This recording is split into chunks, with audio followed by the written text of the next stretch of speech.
Um, Switching gears to feedback. So like I said, asking for feedback in a lot of different ways is really important.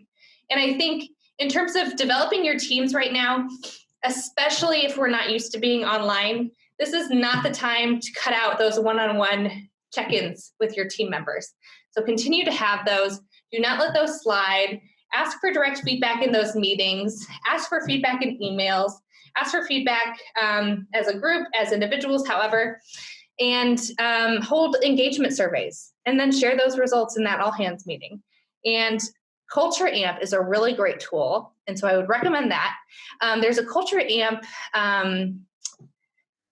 chapter that meets in Kansas City once a month to talk about how they're implementing different culture strategies. And lately, they've been having a lot of great conversations around developing team culture in a remote environment. And so Andy will share the link to that. And so I would definitely encourage you guys, if you guys are people who are driving culture in your organization right now, or if you're a CEO, or however you are, I think to participate in that is a huge benefit. It's free to participate. Their survey tools are excellent. Oh, I didn't mention that this was Slack, but Slack is also free. So I'm trying to give you guys easy resources. And then one other thing I'll touch on is it's really important when we're maintaining and expanding our culture to be thinking about how we're coming across to our team.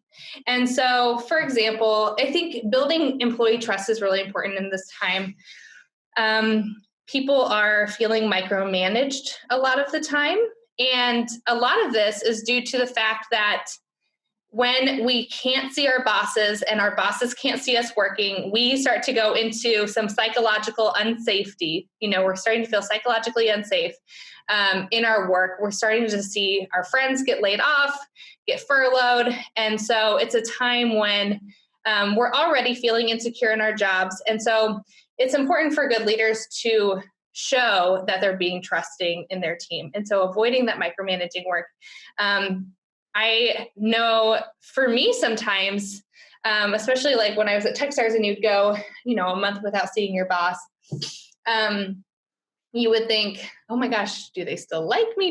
Are they happy with the work? Because when you don't have that daily flow, it just changes the way that you feel with people sometimes. And so be really thoughtful about that. People are really struggling with things like childcare, or maybe, God forbid, they're having to take care of someone who's sick with COVID-19 and they're going through scary things like that. And so be flexible with childcare. I know Gary's going to talk more about flexible times in his next segment, but I think it's a good time to really be understanding and develop, and that can all be part of the developing trust part that's going to eventually lead to a better culture. The National Bureau of Economic Research has been doing some research in this time about what's going on with at-home workers. And they're finding that at-home workers in the US are working an average of 48 and a half minutes longer per day. So they're getting basically a few extra work days in a week, or in a month, excuse me. And I think that comes from that feeling of feeling psychologically unsafe.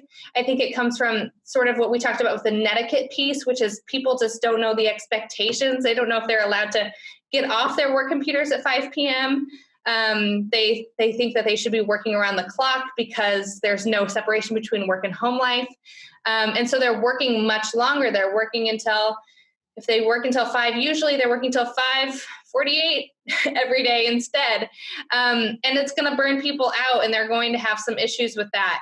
But it's interesting because in Europe, we're seeing the opposite. They're working less. And so be really understanding, be flexible, and be really clear. That's why we need to be so clear with our operations and our companies, especially with the netiquette and setting up great expectations, because otherwise our workers, I think, will more likely do the right thing than the wrong thing. They're more likely to be working harder than to be working less. So that is it for me. I think set those operations. You can reach out to me right there. If I had 3 things that I would do if I were you today to build a great team, I would set up a weekly all-hands meeting.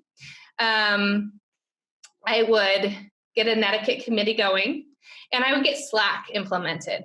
And so I think if you guys can do those things, you're going to be in great shape. And you're going to have some great companies continuing to build positive cultures during this time. So thank you so much for your time. And now I'm going to turn things over to Gary O'Bannon, who used to be the head of HR for the city of Kansas City for the mayor's office, and is now teaching here, which we're so lucky to have him.